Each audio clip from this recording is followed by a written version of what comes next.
تبلیغی vision بیانات، حق کی صدا، علم کا نور۔ اگر آپ تبلیغی اکابرین کے بامقصد، روح پرور، ایمان افروز بیانات سننا چاہتے ہیں تو ہمارے چینل کو ابھی سبسکرائب کریں۔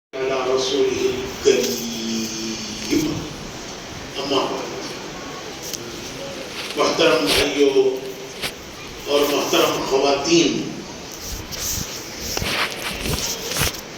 حضور نے فرمایا کہ میرے صحابہ تمہارے لیے ستاروں کی طرح ہیں،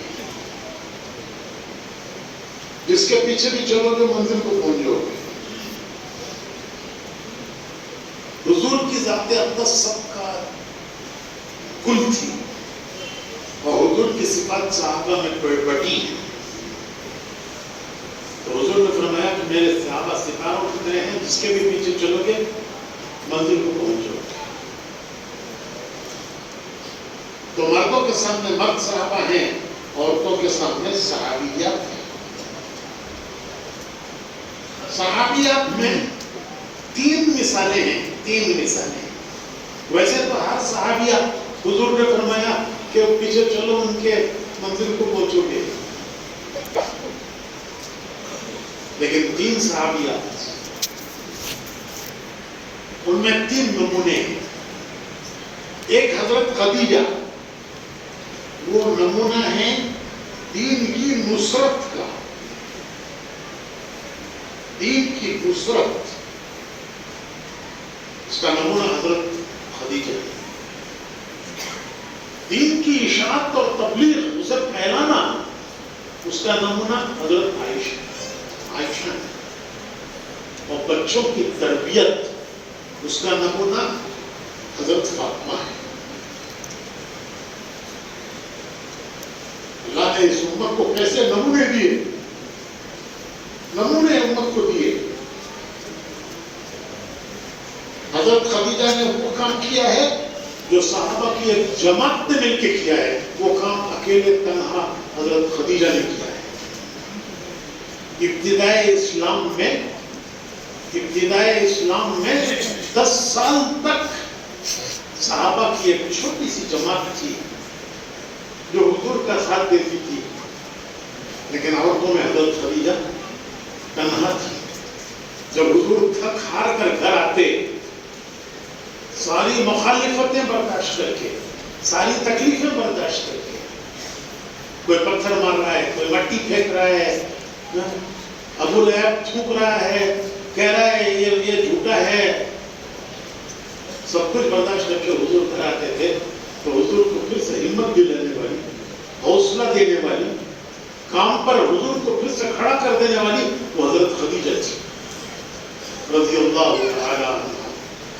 جو کام صحابہ کی ایک جماعت باہر کرتی تھی، حضور کا ساتھ دیتی تھی، دین کی نصرت کرتی تھی، وہ کام تنہا حضرت خدیجہ نے کیا ہے۔ ایک مرتبہ حضرت خدیجہ کو خیال آیا کہ حضور کو میرا مال خرچ کرنے میں تکلف ہوتا ہوگا، پس و پیش ہوتے ہوں گے، کیونکہ حضور کے پاس تو کوئی مال تھا نہیں، حضور کے پاس اپنا کوئی مال نہیں تھا۔ جو کچھ مال تھا وہ حضرت خدیجہ کا تھا، جو دین کے لیے کام آتا تھا۔ تو ایک مرتبہ حضرت خدیجہ کو خیال آیا کہ حضور کو میرا مال خرچ کرنے میں تکلف ہوتا ہوگا کہ میں کیسے خدیجہ کا مال خرچ کروں، میرے پاس تو مال ہے نہیں، میں خدیجہ کا مال خرچ کرتا ہوں۔ تو حضرت خدیجہ نے یہ سوچ کر، یہ خیال آیا ان کو، اور انہوں نے حضرت ابو طالب کو بلایا، اور حضرت ابو طالب کو بلا کر یہ کہا کہ دیکھیے یہ میرا سارا مال، یہ حضرت محمد صلی اللہ علیہ وسلم کا مال ہے، میرا سارا مال یہ میرے شوہر کا مال ہے، حضور کا مال ہے۔ میں آپ کو گواہ بناتی ہوں کہ یہ میرا سارا مال میرے شوہر کا مال ہے، حضور کا مال ہے۔ وہ جہاں چاہے خرچ کریں، جس طرح چاہے خرچ کریں، میں خوشی سے یہ سارا مال ان کے حوالے کرتی ہوں۔ کتنا بڑا کام، بہت بڑی مالدار تھی حضرت خدیجہ۔ شام سے سے اور یمن سے ان کا کاروبار تھا. آج کے زمانے کی زبان میں امپورٹر ایکسپورٹر تھی وہ. آج کے زمانے میں امپورٹر ایکسپورٹر. لیکن دین حضور کی نبوت کے بعد ان کا سارا مال جو ہے وہ حضور کے کام آیا ہے. حضور کے کام کیا ہے؟ وہ دین کی نصرت کے کام ہے. اسی لیے حضور حضرت خدیجہ کا بڑے اونچے الفاظ میں ذکر کرتے تھے. ایک مرتبہ حضرت عائشہ کہتی ہیں کہ حضور اتنے اونچے الفاظ سے میں حضرت خدیجہ کا ذکر کرتے تھے کہ ایک مرتبہ میری سوکن کی رگ پھڑکی. سوکن. اور میں نے حضور سے عرض کیا حضور کیا آپ اس بڈھی کا ذکر کرتے ہیں؟ آپ کو اللہ نے میری جیسی بیوی دی ہے لیکن آپ اس کو ہمیشہ یاد کرتی ہیں. تو حضور اتنے ناراض ہوئے کہ زندگی میں کبھی اس پر اتنا ناراض نہیں ہوئے. تو دین کی حمایت اور نصرت یہ نمونہ ہے حضرت خدیجہ. ایک صحابہ کی جماعت نے جو باہر کام کیا ہے وہ حضور حضرت خدیجہ نے تنہا گھر میں کام کیا. دوسرا نمونہ ہے حضرت عائشہ. حضرت عائشہ نے حضور سے دین کو لیا اور حضور کے وصال کے بعد وہ 48 سال زندہ رہی.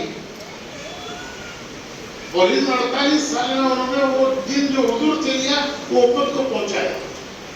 بعض جگہ یہ لکھا ہے کہ حضور نے فرمایا کہ جتنا تم سب کے پاس علم ہے اس کا 1/3 علم یا 1/3 وہ عائشہ کے پاس ہے.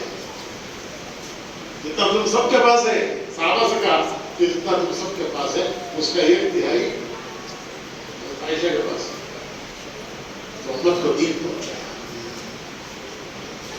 اور حضرت فاطمہ بچوں کی تربیت. حضرت امام حسن اور حضرت امام حسین رضوان اللہ تعالیٰ علیہ اجمعین. حضرت امام حسن ان کے کارنامے زیادہ بیان نہیں ہوتے کیونکہ یہ تو ایک جذباتی قوم ہے. ہماری قوم جذباتی قوم ہے. ہر پہلو نہیں دیکھتی. ادھر گئے ادھر گئے بس. دیوانہ ہو کیا ملیدہ کو کیا کرے ایسا کو کیا رہے گا ملیدہ ہو.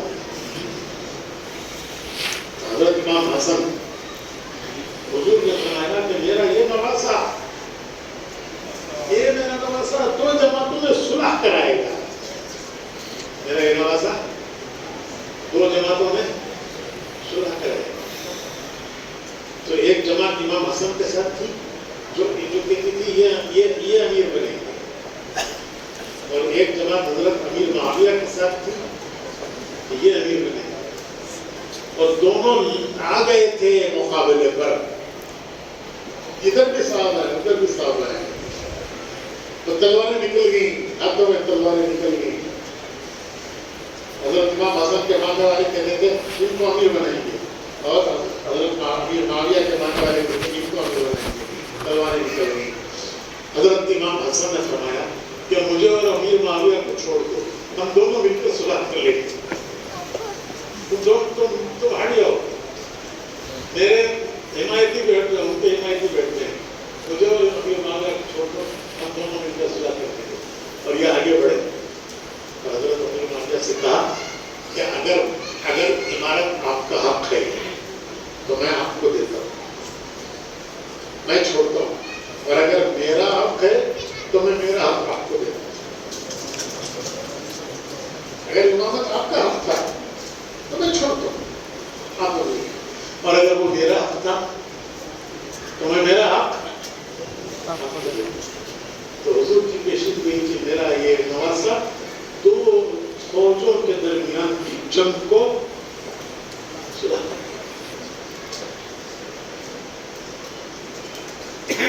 اور حضرت امام حسین جان دی جان دی. پورا قبیلہ پورا خاندان لٹا دیا. یہ سب کچھ حضرت فاطمہ کی تربیت تھی. تو حضرت خدیجہ دین کی نصرت کا نمونہ. حضرت عائشہ تبلیغ کا نمونہ اور حضرت فاطمہ بچوں کی تربیت کا،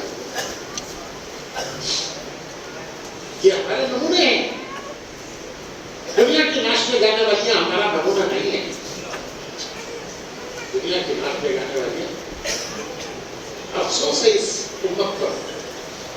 اگر دوسرے ان کو نمونہ بنائیں تو ان کے لیے پاس تو کوئی نمونہ ہی نہیں ہے. لیکن یہ امت کسی اور کو نمونہ بنائے. ایک مرتبہ حضور کی بیویوں میں یہ مشورہ ہوا کہ اب تو حالات بہت اچھے ہو گئے. خیبر فتح ہو گیا، اس کی زمینیں صحابہ پر تقسیم ہو گئی، مدینہ میں مال آ گیا، اور جو تنگی تھی مدینہ میں وہ دور ہو گئی، اور حالات بہت اچھے، بہت حد تک گھروں میں حالات خوشحالی آ گئی.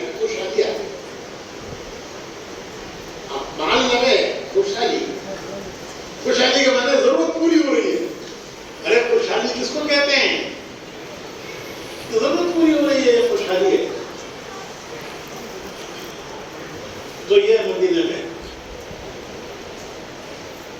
صحابیان نے مشورہ کیا کہ اب تو اللہ کا شکر ہے خوشحالی آ گئی. ہم نے 2 مہینے کے فاقے برداشت کیے ہیں، اب اللہ کا شکر ہے خوشحالی آ گئی. ہم حضور سے مطالبہ کریں کہ ہمارا خرچہ بڑھائے. جو ہم کو خرچہ ملتا ہے وہ خرچہ بڑھایا جائے. جب حضور تشریف لائے تو انہوں نے حضور سے مطالبہ کیا کہ حضور ہم نے تنگی کے بہت دن کاٹے ہیں، ہم نے کاٹے ہیں، بھوک فاقہ یہ سب تنگیاں ہم نے جھیلی ہیں. اب خوشحالی آ گئی ہے، صحابہ کے گھروں میں بھی خوشحالی ہے، تو ہمارا بھی ذرا خرچہ بڑھے گا تاکہ ہم بھی خوشحالی کی زندگی گزاریں. باتوں میں کسی نے یہ ذکر کر دیا کہ روم اور فارس کی شہزادیاں نہروں اور باغوں میں رہتی ہیں. روم کی فارس کی شہزادیاں نہروں اور باغوں میں رہتی ہیں، ان کی خدمت کے لیے کنیزیں ہیں، اور ہم نبی کی بیویاں اس تنگی میں جی رہی ہیں. ہم نبی کی بیویاں ہو کر اس تنگی میں جی رہی ہیں، اور وہ روم و فارس والے بے ایمان ان کی بیویاں باغوں میں اور نہروں میں کنیزوں کی خدمت کی. حضور کو اتنا غم ہوا اس بات پر کہ ارے تمہارے گھر میں ایک نبی ہے، تمہیں اس کی کوئی قدر نہیں ہے، اور تم روم کی فارس کی مثالیں دیتے ہو. روم فارس کی مثالیں دیتے ہو کہ ان کو اللہ نے دنیا سے نوازا ہے. ارے تمہیں تو اللہ نے دین سے نوازا ہے، تمہارے گھر میں نبی ہے، تمہیں قدر نہیں ہے اس کی. حضور نے قسم کھائی 1 مہینے تک بیویوں کے پاس نہیں جاؤ. اتنا حضور کو غم ہوا، صدمہ ہوا کہ حضور نے قسم کھائی کہ میں 1 مہینے تک بیویوں کے پاس نہیں جاؤں.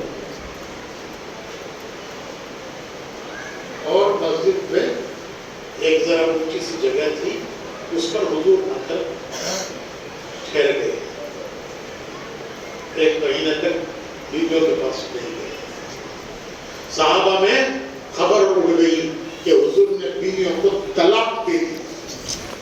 حضور نے اپنی بیویوں کو طلاق دے دی. تو سب صحابہ پر غم، تو حضور کا غم، صحابہ کا غم. مسجد نبی میں صحابہ کے حلقے روتے بیٹھے تھے، جہاں دیکھو رو رہے ہیں، حلقے بنا کے رو رہے ہیں کہ حضور کو ان کی بیویوں نے ناراض کر دیا. حضور کو ان کی بیویوں نے ناراض کر دیا، اور حضور نے بیویوں کو طلاق دے دی، اور حضور پر رنج و غم ہے، اور تنہا اکیلے حضور ایک جگہ پر ٹھہر گئے ہیں. صحابہ پر غم. حضرت عمر آئے، دیکھا کہ صحابہ رو رہے ہیں، تو وہاں گئے اور جو نگرانی پر بیٹھے ہوئے تھے ان سے درخواست کی کہ میرے لیے حضور سے اجازت لے لو، میں حضور کی خدمت میں حاضری دینا چاہتا ہوں۔ وہ گئے، انہوں نے حضور سے عرض کیا کہ حضرت عمر ہیں، وہ آنا چاہتے ہیں آپ کے پاس حاضری دینے کے لیے۔ حضور نے جواب نہیں دیا، غم تھا حضور پر، غم۔ تو وہ نیچے آئے اور آ کے کہا حضرت عمر سے کہ میں نے تمہاری درخواست تو رکھ دی تھی لیکن مجھے جواب نہیں دیا۔ حضرت عمر واپس آ گئے، ممبر کے پاس بیٹھ کے رونے لگے، بیٹھا نہ گیا، پھر دوبارہ اٹھ کے گئے، پھر دوبارہ جا کے کہا ان سے کہ بھائی ایک بار اور درخواست کر لو، مجھے حاضری کی اجازت لے لو۔ وہ پھر دوبارہ گئے، حضور نے سن لیا، جواب نہیں دیا۔ حضرت عمر پھر واپس آ گئے، روتے بیٹھ گئے ممبر کے پاس، تیسری مرتبہ پھر بیٹھا نہ گیا، پھر گئے اور جا کے حضور سے وہ کیا نام جو درباری پر تھے، ربا، حضرت ربا دربار کی اس پر تھے، انہوں نے تیسری مرتبہ نے کہا کہ بھائی ذرا درخواست کر کے اجازت لے لو۔ اسی مرتبہ وہ گئے اور تھوڑی دیر کے بعد خوشخبری لائے، آؤ حضور نے اجازت دے دی ہے۔ تو حضور حاضر ہوئے، وہ حضرت عمر حاضر ہوئے، دیکھا کہ ایک چٹائی ہے، حضور لیٹے ہوئے ہیں، اس چٹائی کے جسم پر نشان ہو گئے، خوبصورت جسم، چٹائی کا نشان پڑ جاتا ہے، تو چٹائی پر حضور لیٹے ہیں، اس کے نشان ہے بدن پر، ایک چمڑے کا تکیہ ہے جس میں بھوسا بھرا ہوا ہے، اس کا تکیہ ہے، اور تھوڑے سے جوڑ ہیں۔ یہ کل کائنات حضور کی گھر کی کل کائنات، ایک چٹائی جس کے نشان بدن پر حضور کے، ایک چمڑے کا تکیہ، بھوس بھرا ہوا اور چند ساتھ جو۔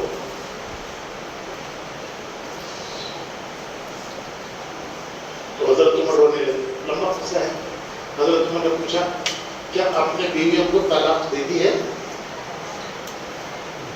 تو حضور نے فرمایا نہیں، میں نے ان سے 1 مہینے کے لیے علیحدگی اختیار کی۔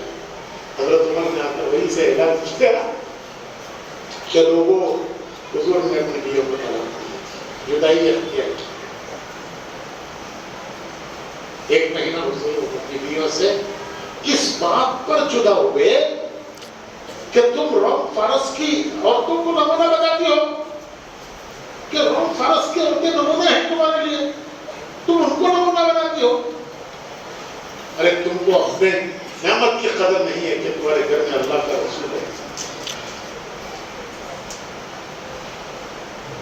1 مہینے کے بعد آیتیں اتری قرآن میں، 1 مہینے کے بعد قرآن میں آیتیں اتری اور اللہ نے حضور کی بیویوں کو اختیار دیا کہ اگر تم دنیا چاہتی ہو ان سے کہہ دو، حضور کو اختیار دیا کہ ان سے کہہ دو کہ اگر تم دنیا چاہتی ہو تو میں تمہیں کچھ دنیا دے کر رخصت کر دوں، خوش رہو، اور اگر تم دین چاہتی ہو، اللہ اس کے رسول کو چاہتی ہو، تو اسی تنگی کے ساتھ زندگی گزارنی ہوگی۔ یہ اللہ نے اختیار دیا حضور کو کہ آپ اپنی بیویوں سے کہہ دیجئے کہ اگر تم اللہ کو، اس کے رسول کو اور آخرت کو چاہتی ہو تو اسی تنگی کے ساتھ گزر کرنا ہوگا، اور اگر تم دنیا چاہتی ہو آؤ میں تمہیں کچھ دنیا دے کر رخصت کروں۔ سب سے پہلے حضور حضرت عائشہ کے پاس آئے اور آپ نے حضرت عائشہ سے کہا کہ عائشہ میں تم سے ایک بات کہنے والا ہوں، میں تم سے ایک بات کرنے جا رہا ہوں، فیصلہ کرنے میں جلدی نہ کرنا، اپنے والدین سے مشورہ کر لینا فیصلہ کرنے سے پہلے، کیونکہ حضور حضور کو معلوم تھا کہ والدین کبھی حضور سے جدا ہونے کا مشورہ نہیں دیں گے. تو حضور نے حضرت عائشہ سے کہا عائشہ میں ایک بات تم سے کہنے جا رہا ہوں, فیصلہ کرنے میں جلدی نہ کرنا جب تک اپنے والدین سے مشورہ نہ کر لیں. پھر حضور نے وہ آیتیں پڑھی کہ آؤ اگر تم دنیا چاہتی ہو تو میں تمہیں کچھ دنیا دے کر رخصت کر دوں, اور اگر تم آخرت اور اللہ اس کے رسول کو چاہتے ہو تو اسی تنگی کے ساتھ تمہیں گزر کرنا ہوگا. تو حضرت عائشہ کہنے لگی کہ حضور میں اپنے ماں باپ سے مشورہ کروں, ہرگز نہیں کروں گی. میں اپنے ماں باپ سے مشورہ کروں, ہرگز نہیں کروں گی. مجھے اللہ اس کا رسول چاہیے. میں راضی ہوں اللہ اس کے رسول پر, آخرت پر, اور اسی تنگی کی زندگی پر میں راضی ہوں.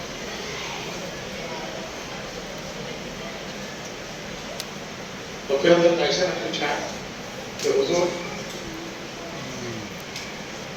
آپ دوسری بیویوں کے پاس بھی جائیں گے نا؟ ہاں, تو آپ یہ نہ کہیے کہ عائشہ نے کیا فیصلہ کیا. آپ مجھ سے یہ نہ کہیے کہ عائشہ نے کیا فیصلہ کیا. وہ پوچھیں گے آپ سے کہ عائشہ کا کیا, آپ کو معلوم ہوگا کہ سب سے پہلے آپ کس کے پاس گئے ہوں گے؟ عائشہ کے پاس. ان کو پتا ہوگا کہ سب سے پہلے آپ میرے پاس آئے ہوں گے. اگر وہ پوچھیں کہ عائشہ نے کیا فیصلہ کیا تھا, ہرگز نہ کہنا کہ عائشہ نے یہ فیصلہ کیا. تو حضور نے فرمایا کہ اللہ نے مجھ کو آسانی پیدا کرنے والا بنا کے بھیجا ہے, مشکل میں ڈالنے والا بنا کے نہیں بھیجا. اللہ نے مجھ کو مشکل میں ڈالنے والا بنا کے نہیں بھیجا, مجھے آسانی کرنے والا بنا کے بھیجا ہے. اگر دوسری بیویاں مجھ سے پوچھیں گی کہ عائشہ کا کیا فیصلہ ہے تو میں تمہارا فیصلہ ان کو ضرور بتاؤں گا.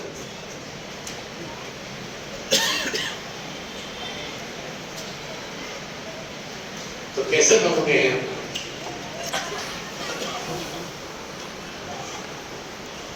بعض مرتبہ ہماری عورتیں نہ کیا ہو آپ نے تو امید آپ سے یہی ہے نہیں کیا ہوگا, لیکن کچھ کرنے والی بھی ہوتی ہے. کیا چاہیے منوج تبلیغ والے, جمیش تبلیغ والے, دیکھو جی کیسے کیسے تبلیغ والے ہیں, تمہیں کس تبلیغ والے, تم نہ سب پابندیاں, ہاں کیسے کیسے دیکھے مزے میں. تو بس آخر میں آج ہمارے دور کا اختصار سناتا ہوں. آپ تو کہیں گے یہ تو حضور کے دور کا قصہ ہے, صحابیات کا قصہ ہے. میں آج کے دور کا قصہ سناتا ہوں. ہمارے میں بھی سنا چکا ہوں لیکن مجھے مزہ آتا ہے سنانے. ہمارے بزرگوں میں گزرے ہیں بھائی فضل کریم صاحب, ہمارے پرانے بڑوں میں گزرے ہیں. تو وہ تبلیغ میں لگے تو ایک دم سے لگ گئے, ایسے لگے کہ آگے بڑھتے چلے گئے.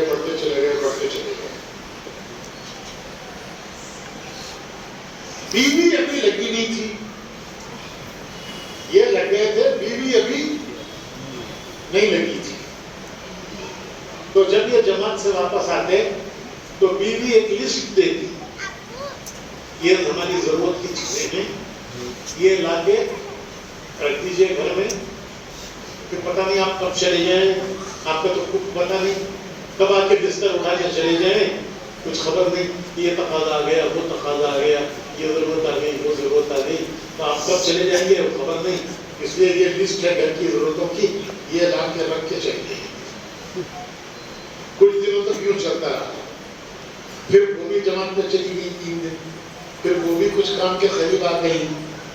تو بھائی فضل کریم کہنے لگے کہ اس کے بعد رحمت اللہ علیہ, اللہ ان کے درجات بلند کرے. دونوں دنیا سے چلے گئے, دونوں دنیا سے. اس لیے جو دنیا سے چلے گئے ان کی مثالیں دینے میں کوئی حرج نہیں, جو دنیا میں ہیں ان کی مثالیں مت دو. یہ حضرت عبداللہ ابن مسعود بڑے صحابی کہتے ہیں. تو دونوں چلے گئے دنیا سے. تو کیا کہہ رہے ہیں؟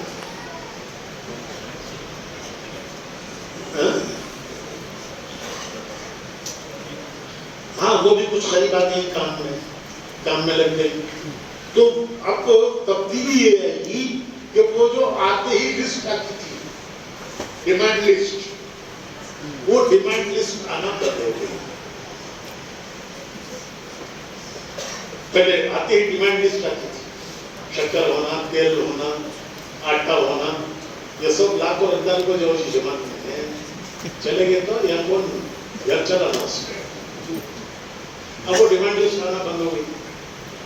تو بھائی فضل کریم کہنے لگے کہ اس کے بعد میں نے بھی رویہ بدلا. میں ان سے پوچھتا کہ اللہ کی بندی گھر کی ضرورتیں ہیں تو بتا دو, پتہ نہیں میں کب چلا جاؤں جماعت میں, کیونکہ میری ذمہ داری ہے گھر کی ضرورت پورا کرنا. تو میرے کہنے پر وہ کچھ چیزیں لکھ کے دے دیتی, جو ضرورت کی چیزیں وہ میں لا کے دے دیتا اور پھر جماعت میں چلا جاتا تھا, کھاتے آتے تھے. پھر یہ دوسرا مرحلہ. پہلا مرحلہ لسٹ آتی تھی, دوسرا مرحلہ پوچھنے پر بتاتی تھی ورنہ نہیں بتاتی تھی. اب تیسرا مرحلہ آیا کہ پوچھنے پر بھی انہوں نے بتانا چھوڑ دیا. پوچھنے پر یہ جواب ملتا تھا کہ رضا آپ نہیں ہیں, اللہ ہے, جائیے اپنا کام کیجیے. تو بھائی فضل کریم کہنے لگے کہ میں نے سوچا کہ اللہ کی بندی بتاتی نہیں ہے کیا ضرورت ہے, اور ضرورت پورا کرنا گھر کی ضرورت میرے ذمہ ہے, مرد کے, عورت کے ذمہ نہیں ہے. تو ایک دن میں جلدی سے نماز فجر پڑھ کے آیا, اور فجر پڑھ کے آ کر میں کچن میں چلا گیا دیکھنے کے لیے کہ کیا ہے کیا نہیں ہے. عام طور پر عورتوں کے لیے یہی ہدایت ہے کہ اول وقت نماز پڑھنا, اول وقت نماز پڑھنا عورتوں کے لیے مصروف ہے, کیونکہ کسی کام میں الجھ کر دیر نہ کر دیں.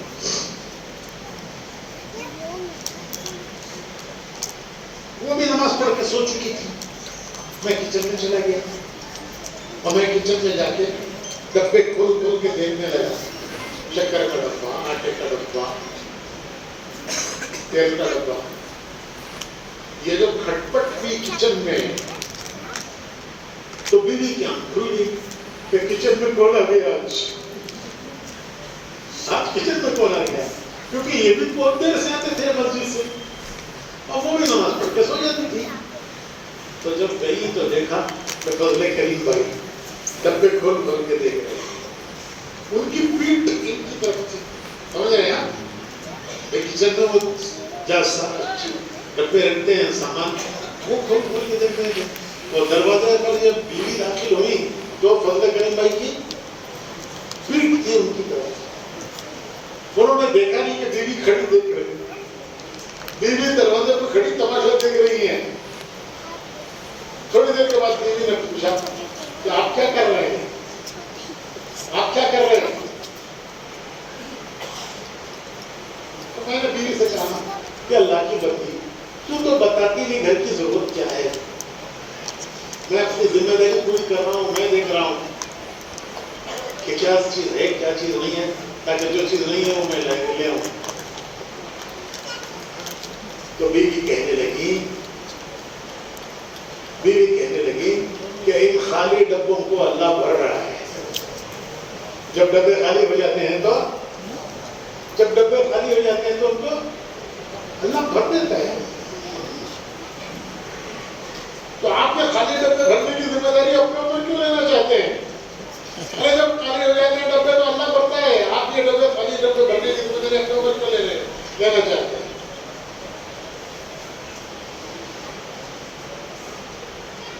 پھر بھی کہنے لگی, یہ فضل کریم بھائی نے خود سنایا ہے, دونوں چلے گئے دنیا سے, دونوں چلے گئے دنیا سے, نمونے دنیا سے چلے گئے, نمونے دنیا سے چلے گئے. کہاں ڈھونڈے نمونے, کہاں ڈھونڈے نمونے.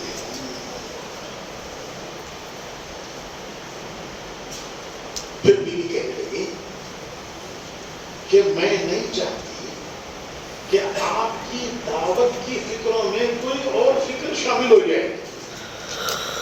میں چاہتی ہوں کہ آپ اپنی فکروں کو خالص دعوت کی رکھیں، اور میں نہیں چاہتی کہ کوئی اور فکر آپ کو دے کر آپ کی دعوت کی فکروں میں کوئی اور فکر کو شامل کرنا. تو ایسوں سے تبلیغ چلی ہے، ایسوں سے تبلیغ چلی ہے. یہ جو باغ لگا ہے، یہ باغ لگا ہے، باغ دیکھو، مرد بھی بیٹھے ہیں نیچے، عورتیں بھی بیٹھی ہیں. یہ باغ لگا ہے، یہ باغ ہم نے نہیں لگایا ہے، یہ ایسوں کی قربانیوں نے لگایا ہے. اللہ ان کے صفات کا کچھ ثمرہ، کچھ حصہ ہمیں بھی نصیب کرو. بیروت کی تشکیل ہو گئی تھی. چھاپی کا اجتماع پہلا اجتماع تھا ہندوستان میں جہاں سے ملکوں کے لیے جماعتیں گئی، ورنہ ملکوں کے لیے جماعت بنتی نہیں تھی بھائی. ایک کہیں کا بھوپال کے اجتماع میں ایک صوبے کا ایک آدمی، ایک صوبے کے دو آدمی، وہاں جماعت بن کے جاتی تھی. چھاپی کا پہلا اجتماع تھا جہاں سے جماعتیں بنی اور ملکوں کے لیے گئی. مولانا محمد عمر صاحب پالنپوری رحمت اللہ علیہ 4 مہینے کی جماعت لے کر مراکش گئے. مولانا ابراہیم صاحب اللہ ان کی عمر میں برکت دے، 4 مہینے کی جماعت لے کر شام گئے، عراق اور شام. تو اس طرح جماعتیں بن کے ملکوں میں گئی. تو تشکیل ہو رہی تھی کہ چھاپی کے اجتماع سے ملکوں میں جماعتیں جانا ہے. کون تیار ہے؟ تو سب نام دکھا رہے تھے. مولانا عمر صاحب، یوسف بھائی پالنپوری، مولانا ابراہیم صاحب، یہ سب بڑے بڑے اس وقت ذمہ دار، یہ سب اپنے نام دے رہے تھے کہ ہم جس ملک میں ہم بھیجیے ہم جانے کے لیے تیار ہیں. تو فضل کریم بھائی نئے تھے، یعنی ان بزرگوں کے مقابلے میں نئے تھے، قربانی والے. لیکن یہ جو قاضی عبدالوہاب صاحب، مولانا انصاف صاحب، یہ سب پرانے لوگ تھے. تو اس کے بعد سے فضل کریم بھائی ذرا کسی درجے کے نئے آئے. فضل کریم نے بھی نام دے دیا، میں بھی تیار ہوں ملکوں کے لیے. تو اس پر انہوں نے دیکھا کہ یہ نوجوان تھے اس کو، یہ نوجوان بھی ملکوں کے لیے نام دے رہا ہے. تو انہوں نے فضل کریم بھائی کے کام میں پوچھا کہ تمہارے پاس پیسے کتنے ہیں؟ یہ تشکیل والے خرچہ پوچھتے نہیں، تشکیل والے پوچھتے نہیں کہ بھائی کتنا خرچ کریں گے. تو یہ بھی ذمہ داروں میں جمع کے لگا ہوا. انہوں نے فضل کریم بھائی کے سامنے پوچھا کہ تمہارے پاس پیسے کتنے ہیں؟ تو فضل کریم بھائی کو غصہ آ گیا. وہ غصہ آ کے کہنے لگے کہ مجھ سے ہی کیوں پوچھتے ہو، کہ مولانا عمر صاحب سے کیوں نہیں پوچھتے تمہارے پاس کتنے پیسے ہیں؟ یہ یوسف بھائی سے کیوں نہیں پوچھتے تمہارے پاس کتنے پیسے ہیں؟ مولانا ابراہیم سے کیوں نہیں پوچھتے تمہارے پاس کتنے پیسے ہیں؟ میرے سے کیوں پوچھتے ہو؟ یہ دیکھتے کہ میں نیا آدمی ہوں. پھر فضل کریم بھائی کہنے لگے کہ پیسے نہ میرے پاس ہیں نہ ان لوگوں کے پاس ہیں. یہ جتنے نام لکھا رہے ہیں ان کے پاس بھی نہیں ہے اور میرے پاس بھی نہیں ہے. پیسے نہ میرے پاس ہیں نہ ان کے پاس ہے جو نام دے رہے ہیں. ان کو بھی اللہ ہی لے جائے گا، مجھے بھی اللہ ہی لے جائے گا. انہوں نے یہ نام دے رہے ہیں، ان کو کون لے جائے گا؟ تو اللہ لے جائے گا، مجھے بھی اللہ ہی لے جائے گا. تو میرے بھائیوں اور محترم خواتین، یہ صفات تھی داعیوں کی صفات. ہم تو عاری ہیں، کور رہے ہیں، بس چل رہے ہیں، اللہ چل رہا ہے. موت تک اللہ استقامت دے، آگے بڑھنا نصیب فرمائے، آگے بڑھنا نصیب فرمائے. اور اللہ ذریعہ بنائے ہمیں اللہ ذریعہ بنائے قوم و ملکوں کی ہدایت کا. خوش نصیب ہیں وہ جن کو اللہ اپنے دین کے کام کے لیے استعمال کرے، ان سے اپنے دین کا کام لے. اور بد نصیب ہیں وہ جن کو اللہ دنیا کے حوالے کر دے، جن کو اللہ دنیا کے حوالے کر دے، اور جن سے اللہ اپنے دین کا کام لے، وہ اس لیے بھائی نیتیں کرو، ارادے کرو. خواتین بھی نیتیں کریں، ارادے کریں. الحمدللہ شہر کے جوڑ میں 4 مہینے کے لیے ہمارے مردوں نے بیرون کے لیے ارادے کرے، اور 2 مہینے کے لیے 2 مستورات کے ساتھ ارادے کیے مردوں نے. اب عورتیں ارادے کریں مردوں کے ساتھ 2 مہینے بیرون. جن کا چلہ نہیں لگا ہندوستان میں، وہ چلہ ہندوستان میں لگائیں تاکہ پھر وہ بیرون جا سکے 2 مہینے کے لیے. تو یہ 3 تشکیلیں ہیں، حلقہ وار بیٹھ کر یہ تشکیلیں کریں.